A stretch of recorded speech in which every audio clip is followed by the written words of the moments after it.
Mga idol, suko gyud ang mga Seventh-day Adventist, no? Sa pag-ingon ni Ellen G. White, but children are allowed to eat pork. Matod pa nila, ilang miingon sila nga, not this for children.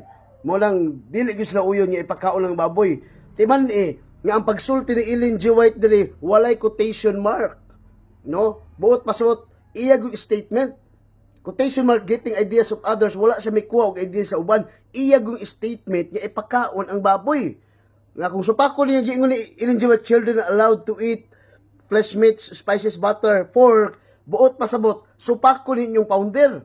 Nga kamo na rin mag-founder. Dili ni siya gitawag nato nga opinion lang niya ha. Iya gyud ang gisulti og dili ni quotation mark nga nagkuha siya og idea sa uban, iya gyud ang gisulti.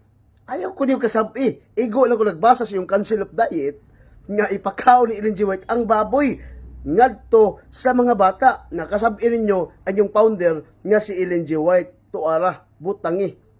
Comment mga